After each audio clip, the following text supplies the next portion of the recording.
2014 ప్రత్యేక రాష్ట్రం ఏర్పడిన తర్వాత తెలంగాణ రాష్ట్రానికి మొదటి ముఖ్యమంత్రి కేసీఆర్ 2024 ఎన్నికలలో 39 సీట్లతో ఓడిపోయింది బీఆర్ఎస్ పార్టీ. ఎమ్మెల్యే ప్రమాణ స్వీకారం సమయంలో కేసీఆర్ కాలుకు సర్జరీ కావటంతో అసెంబ్లీ సమావేశానికి హాజరు కాలేదు. తరువాత స్పీకర్ కార్యాలయానికి వెళ్లి ప్రమాణం చేశారు. ఆ తరువాత జరిగిన సమావేశాలకు కూడా హాజరు కాలేదు. దీంతో అధికార కాంగ్రెస్ పార్టీ బీఆర్ఎస్ పై కేసీఆర్ పై తీవ్ర విమర్శలు కురిపించారు. అధికార పార్టీ కురిపించిన విమర్శలను తిరిగి కొట్టడం కోసం అస్త్రశస్త్రాలను సిద్ధం చేసి ప్రభుత్వాన్ని నిలదీసేందుకు అసెంబ్లీ సమావేశానికి హాజరు అవుతున్నారని గులాబీ వర్గాలు పేర్కొంటున్నాయి. బీఆర్ఎస్ పార్టీ అసెంబ్లీలో బడ్జెట్ సమావేశాల్లో అనుసరించాల్సిన వ్యూహాలను ఇప్పటికే సిద్ధం చేస్తున్నట్లు తెలుస్తోంది. జాబ్ క్యాలెండర్, నిరుద్యోగుల సమస్యలు, ఎన్నికల ముందు కాంగ్రెస్ పార్టీ ప్రకటించిన 6 గ్యారంటీల అమలు, రైతు రుణమాఫీ,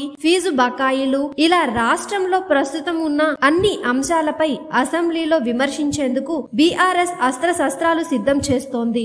ఈ అంశాలపై ప్రశ్నించి సీఎం రేవంత్ రెడ్డి ప్రభుత్వాన్ని అసెంబ్లీలో నిలదీసేందుకు కేసీఆర్ సిద్ధమవుతున్నారు. అదే రోజు ఉదయం 9 గంటలకు శాసనసభలో సీఎం రేవంత్ రెడ్డి అధ్యక్షతన మంత్రివర్గ సమావేశం జరగనుంది. అదే సమావేశంలో బడ్జెట్ ఆమోదం కూడా తెలపనున్నారు. ఇలాంటి మరిన్ని అప్డేట్స్ కోసం BS8 న్యూస్ ఛానల్ ని సబ్స్క్రైబ్ చేయండి.